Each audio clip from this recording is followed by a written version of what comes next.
Pronto, pessoal, maravilha, vamos aqui reiniciar os nossos estudos de dilatação térmica. Na verdade, vamos continuar, né? Como foi dito no vídeo anterior, para que você possa estudar a dilatação térmica, é necessário que você saiba se ela vai ser linear, superficial ou volumétrica. Você tem esse critério de escolha aqui de acordo com o quê? De acordo com quantas dimensões são relevantes ali naquele corpo e quantas são irrelevantes. Legal? Dito isso, eu quero aqui, para que a gente possa fazer um estudo de maneira mais simples, vamos estudar aqui inicialmente a dilatação térmica da forma linear. Vamos estudar a dilatação térmica de forma linear, porque nessa a gente só precisa prestar atenção em uma dimensão. É aquele tipo de dilatação que eu falei na aula anterior, que é tipo a dilatação de um fio como esse. É tipo a dilatação de um trilho de trem. Beleza? Então, nesse caso, a gente vai estudar aqui a dilatação térmica linear. O que é que a gente precisa saber para estudar a dilatação térmica linear? Quais são os elementos que a gente precisa capturar lá no objeto, observar no objeto, coletar no objeto, para poder fazer a conta? Veja só, a primeira coisa que você precisa é do comprimento inicial do objeto, tá bom? Para fazer o cálculo da dilatação térmica linear, você precisa saber o comprimento inicial do objeto.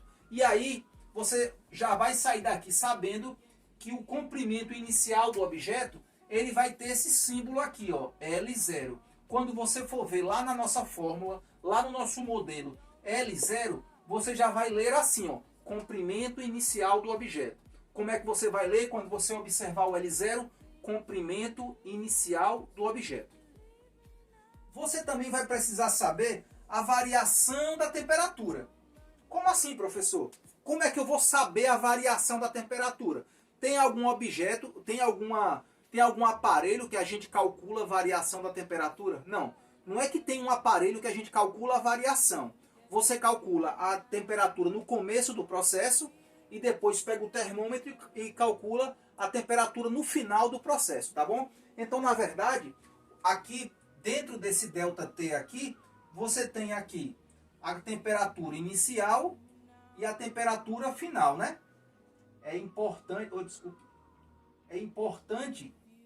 você lembrar disso. Que para você encontrar a variação da temperatura, dentro desse ΔT aqui, ó, você tem temperatura final menos temperatura inicial. Lembra que a gente escreveu aqui, ó? Dentro desse ΔT aqui, você vai ter temperatura final menos temperatura inicial. Então, para você fazer a conta, para você fazer o cálculo da variação da temperatura, é necessário saber temperatura final e temperatura inicial. Temperatura inicial e temperatura final. E outra coisa, você vai ter que saber, sabe o que, cara? Qual é o material que é feito esse objeto.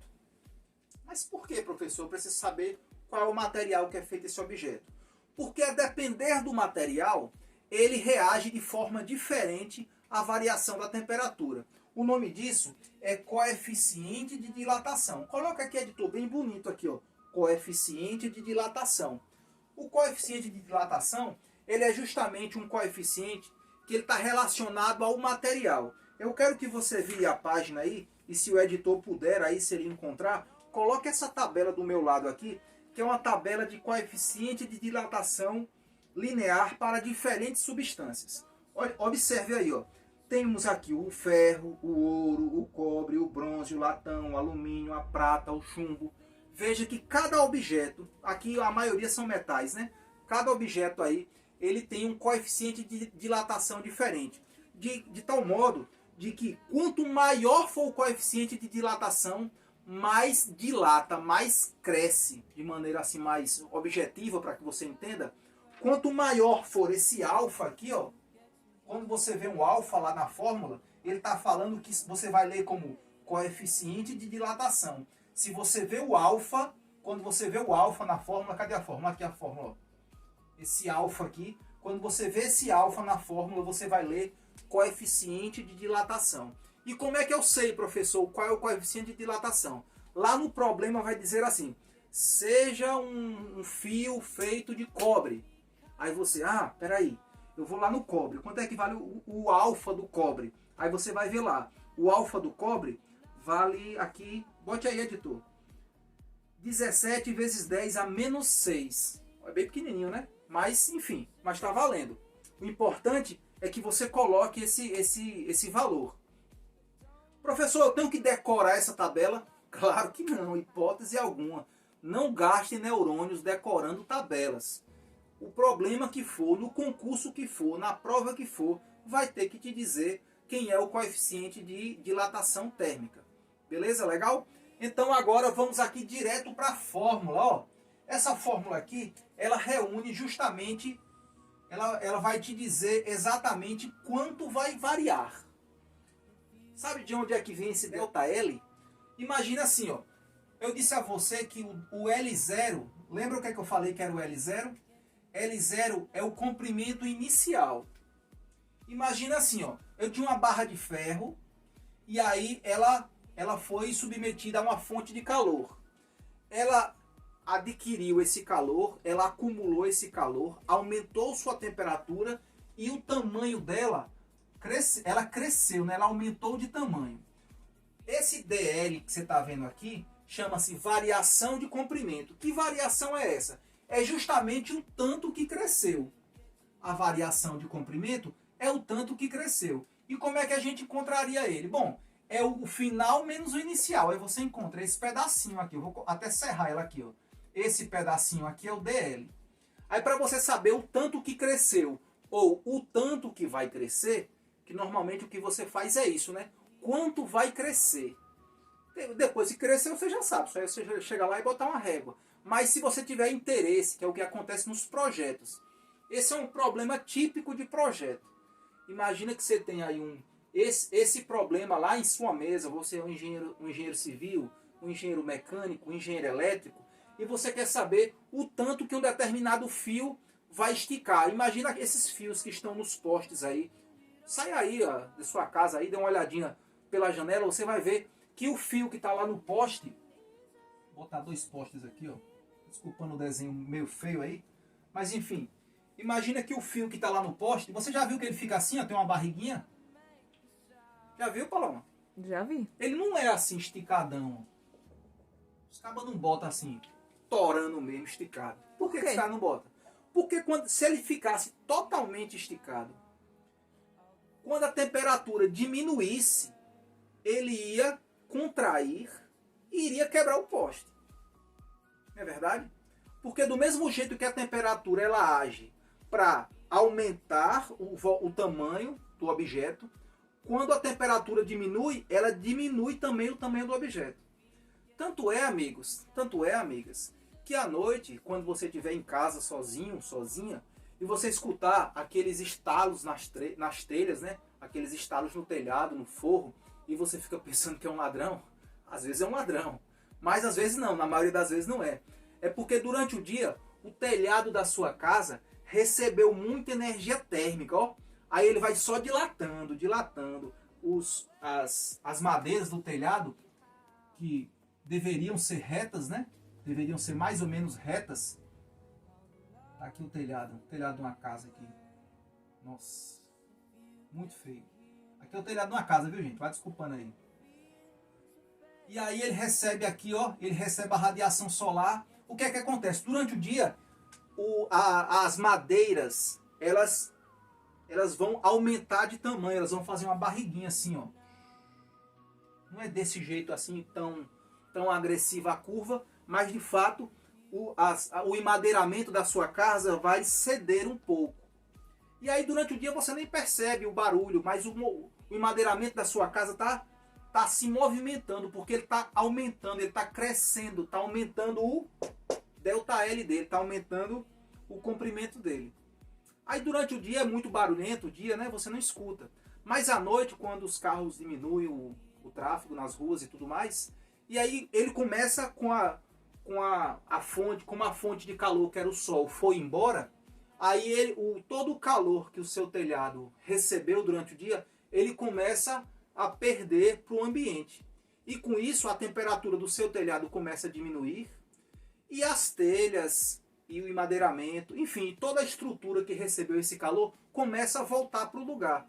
E essa movimentação é que faz esse barulho estranho quando você está na sua casa aí, esse barulho como se tivesse alguém mexendo nas telhas, no telhado, no emadeiramento, no forro da casa. Justamente essa movimentação devido à variação térmica. E aqui no sertão a variação térmica é muito intensa, entendeu? Tem lugares que é frio o dia todo.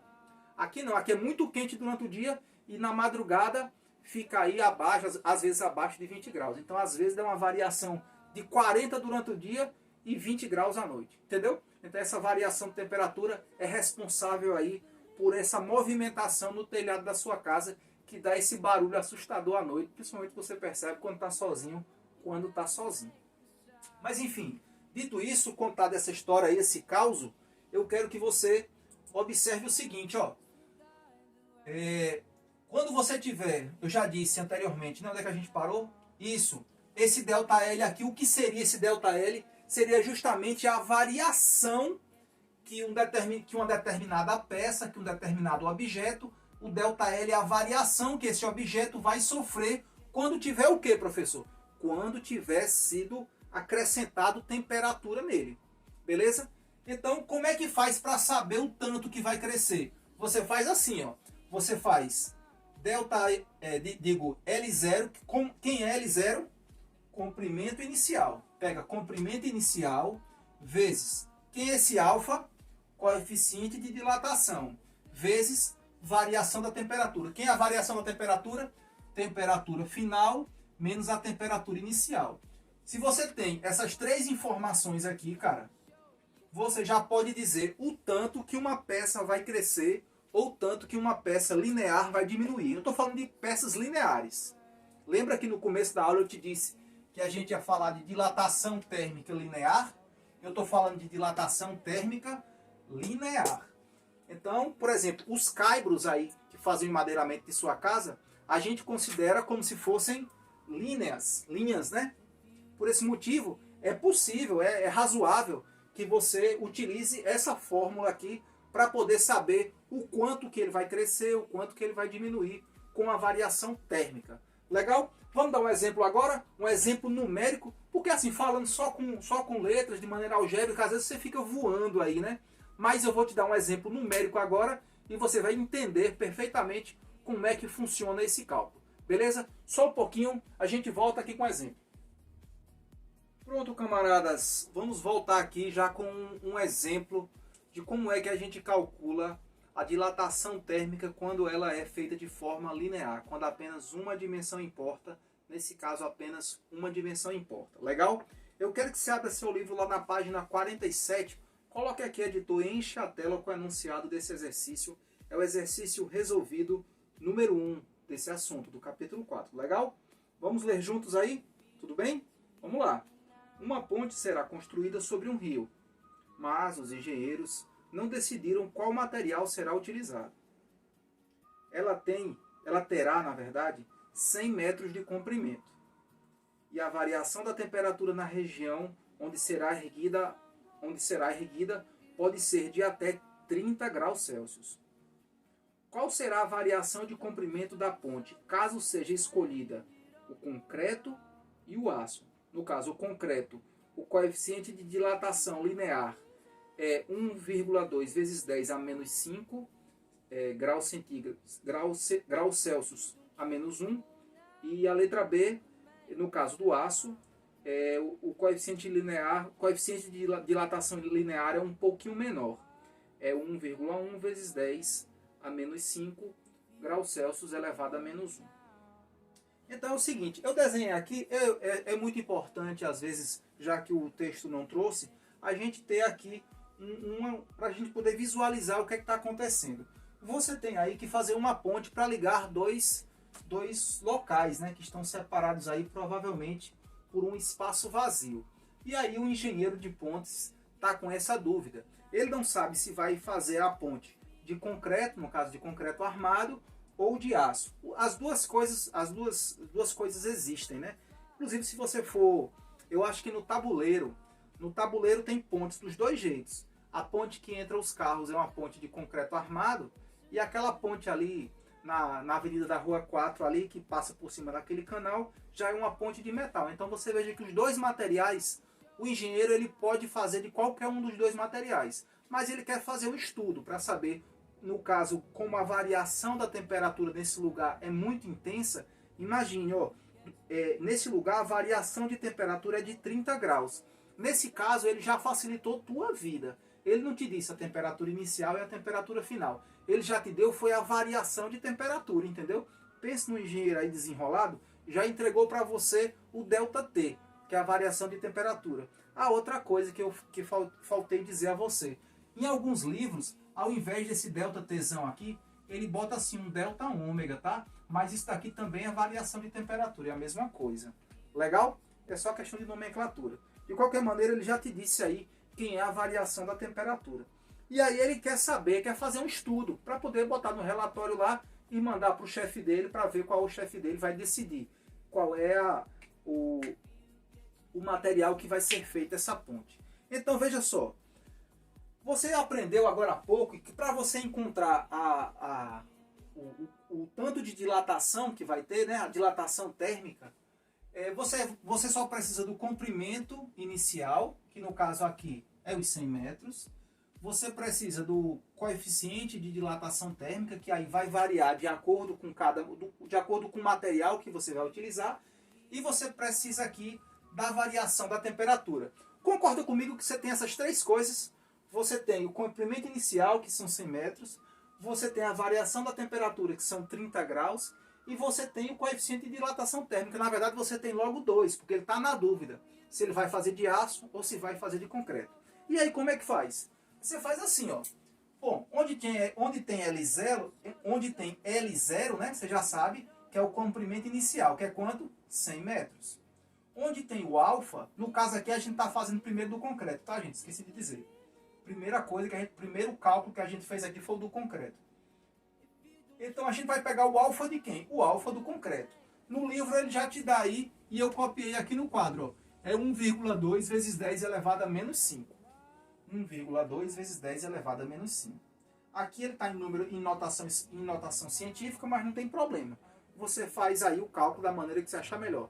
Se quiser jogar na calculadora, legal. Se quiser fazer à mão, legal também. O fato é que você coloque aqui o alfa do concreto, legal?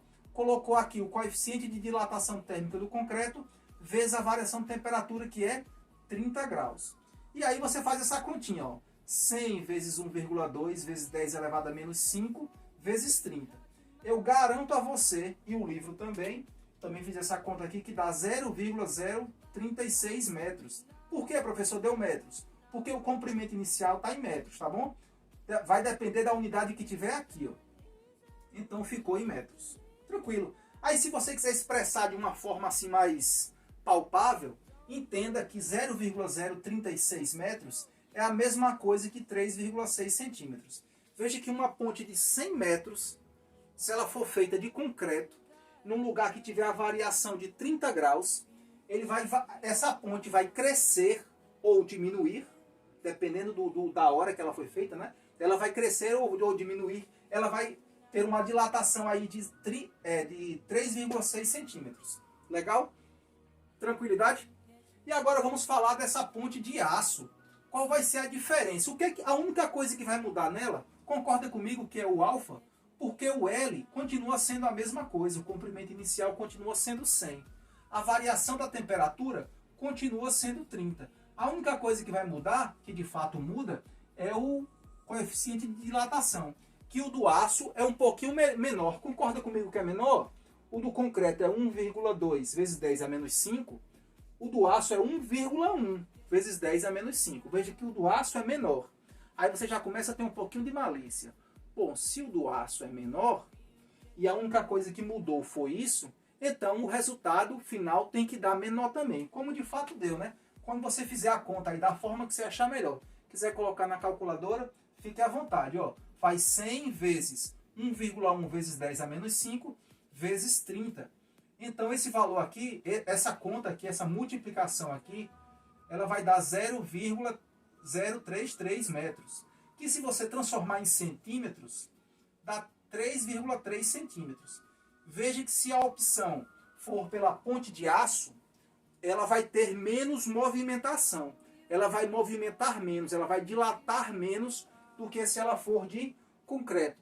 Ah, professor, então nesse caso aí o senhor que é engenheiro, o senhor escolher qual? Aí tem muitas outras coisas. Vai depender do preço, quanto é o preço do aço na região. Vai depender da mão de obra. Será que a mão de obra da região, será que tem gente que sabe trabalhar com isso lá na região, com aço? Aqui na região a gente consegue mais mão de obra que trabalha com concreto, né? Com concreto armado. Mas aí é outra aula, esse assunto aí, quem for fazer o curso de engenharia vai ver lá que para essa decisão aqui, ela envolve outros parâmetros, envolve esse e outros parâmetros, tá bom?